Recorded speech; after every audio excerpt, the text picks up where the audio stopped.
Two really good-looking, fun figures. One a lot of people probably wanted. One a lot of people probably wanted, but not this version. I will tell you the good, the bad, the ugly.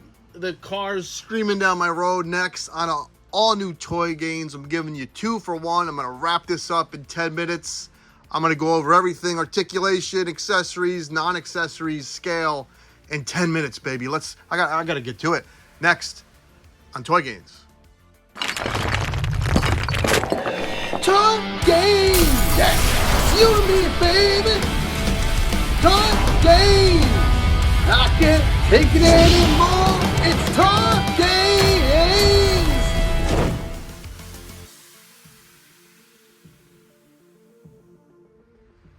First impressions, well, what the heck was that? This is a new 52 Cyborg Superman. And we first saw this guy, it seems like 2 years ago, in a random weird picture on the internet. McFarlane didn't say anything about that picture. It just appeared. People thought it was fake. People didn't know what the hell to think. Not fake. Here it is. And it's not the version we wanted. I get that. I know that. This is one of them situations where, like I said, I didn't pre-order this. Saw it on the shelf. Had to have it. I really like the sculpt work.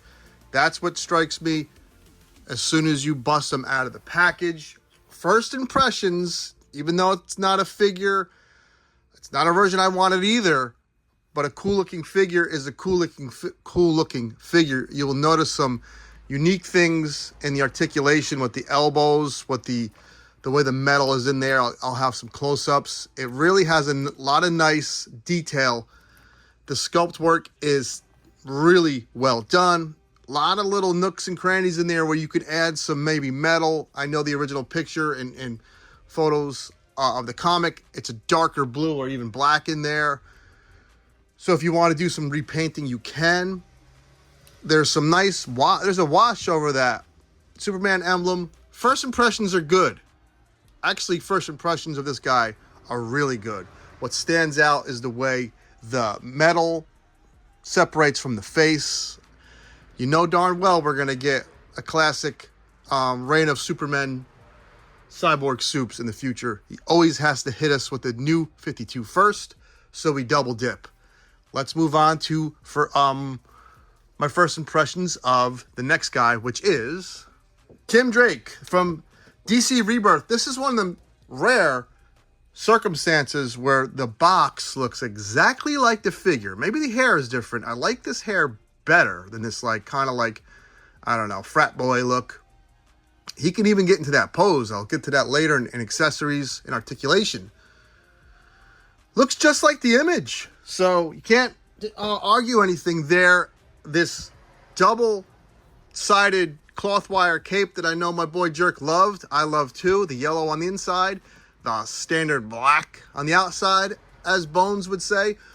What really jumps out at me with the way McFarlane does his cloth capes is he really gets that in there under that cowl. You would think this would be puffy. I don't know how he does it. That cape is in there, man. I'm you know, I have no reason to lie to you people, and it's just my opinion, I know, and everyone's opinion is just that, an opinion. I have Mafex, I have Mezco, I have NECA, I have Hot Toys.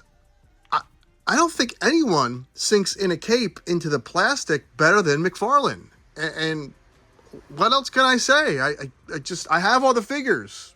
I have all of them, and I look at that immediately. And that's what stuck out with this figure. How good this cloth cape looks for a $22 figure. Price point is king. And for me, when you get a fun figure at a good price, it can't be effed with. Let's move on to articulation and accessories.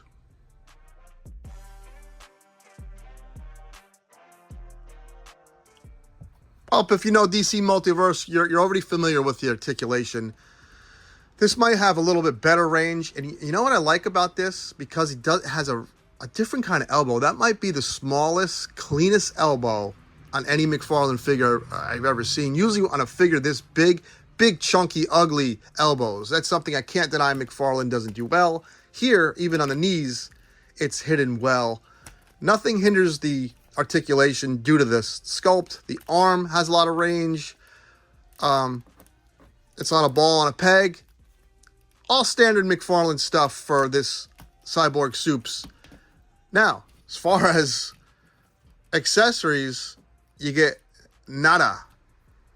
Don't get a second head. You don't get extra hands. You do get a flight stand, which I appreciate, and I love McFarlane's flight stands because they kind of hide. The fact that they're clear, they kind of hide in the background. I think they're underrated for stands. I know Brad says they get loose. When they get loose, I just glue them into place because ideally you're just going to need it to form around a certain part of the figure anyway. Articulation is there. My wife just pulled up in the driveway. She's pissed because she had to go buy olive oil. It ain't my fault. Anyway, great figure. Great articulation, I mean, for what you have here. The only thing, as we all know, that McFarlane doesn't have is thigh swivel. But he has enough, a little bit of range. You just can't make him sit Indian style. That's the only, well, I guess you can. Look at that. Thank you, love. Maybe a video toy game? No. No woman allowed in the garage. The thing with thigh swivel is you're not supposed to be able to get into poses like that. I have no thigh swivel here. And look what I'm doing. Woo! So, let's move on to Robin. Robin didn't come with a staff. I looked up a lot of pictures, a lot of research for this figure. Sometimes he has a staff. The new 52, the version that McFarlane gave us here, doesn't have a staff. So I'm not going to lose my mind over a pole. That's what she said. I can get a dowel, paint it silver, hit it with a mat so it won't get paint all over your figure.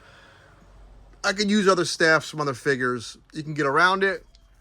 No other head. Comes with all the hands. He comes with a thumbs up a thumbs up hand, which is fun because hands that have unique stuff, the pointy, let's go get 'em hand. I'll pop that on now. Here, get 'em. Or objection from Ace Phoenix Wright. Articulation, standard stuff. Because he's a thin figure, everything double jointed. Elbows don't look too bad either. Everything double jointed is going to be better because when a figure is thin, obviously muscle doesn't hit muscle, sculpt doesn't hit sculpt. You get better range. Because the cape is on a bendy, it's almost like that has articulation. I know that sounds silly.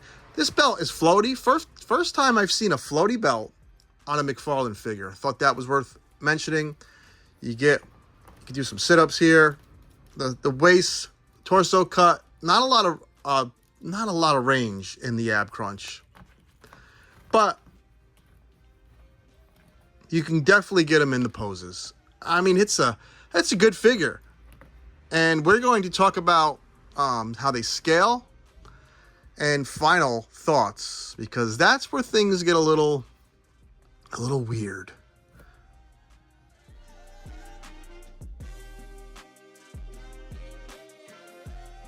This Cyborg Supes is a giant, and he's also one of the McFarlane figures that suffers from long leg syndrome. We've seen it kind of with Hush Batman. We've seen it with a few figures, not everyone. I think it's blown out of proportion. Your legs are longer than your torso and your head. I don't want to get all Anthony Customs on you guys and talk about how I know so much about anatomy. But, I used to draw too, and I used to take it serious when I thought I was going to be something. And the legs are long. I'm not going to lie. But it's a cyborg weirdo version of Supes. I'm not going to let it really bother me that much. He's tall, though, and I also am not going to let that bother me either because of the cyborg angle. He could be a tall, kind of imposing, monstrous-looking figure. Here's my custom Cyborg Supes. Let's do something fun real quick. Let's yank that arm out of there. Let's see what this arm looks like in there.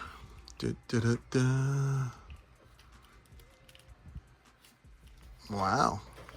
It's too small. It's too small. It's not that bad, actually. Fuck, man. If you have a Justice League, movie Justice League, arm laying around, you could do that. Legs are a little long. That's the only issue I take from this figure. The cape is nice. Love the tears in it. If you see this on pegs for $22, I think it really is a must-own. The standout, like I said, is that head sculpt, and all this tooling and sculpting in here is really nice. Striking-looking Superman figure. Let's move on to Tim Drake. The shame of this Tim Drake is he's a little too tall. And I talked about this in my... What Robin is this? Is this Tim Drake? Is this freaking Jason Todd? Is this... I don't know. There's so many Robins. I get so confused in this storyline. Which this is Tim Drake as well, right? I'm losing my mind. I did the where you can cut this down and you get these ankles smaller. I think he's around 5'7", so he's a little on the tall side. If you look at that, he's too tall to stand with Nightfall bats. He's meant to go next to with the Hush Batman, so it's not that bad there. And here's the Robin that I made him shorter. So look how much shorter I got him down there. And I might do that as well with him. That's the real crux of this figure. He's a little too tall. I know how to get him shorter, but you shouldn't have to do that stuff. If you pose him, stand him, whatever, on the shelf with your Hush Batman, you can get away with it. He's about 6'3". That's kind of, if he's 6'3", I know his hair's up there. He looks like he's about 5'10". He's too tall. It is what it is. Other than that, I really like both these figures today. It's up to you, obviously, the buyer. You want, I know that new Mafex, they just showed their Tim Drake. You know, Robins are fun. They're good companion pieces to Batman. I still love this little ugly Corey Feldman one. This one is, what's the good? It's cloth cape, the head sculpt. The bad is just the height. So, as usual, there's always something. You know, he gets it. You know, every once in a while he bangs out a home run. Every once in a while he does everything good enough. And then every once in a while there's something that's just missing to make it not a perfect figure. As always, let me know what you guys think and take care. Have fun. Woo! Like, comment, subscribe. Yeah!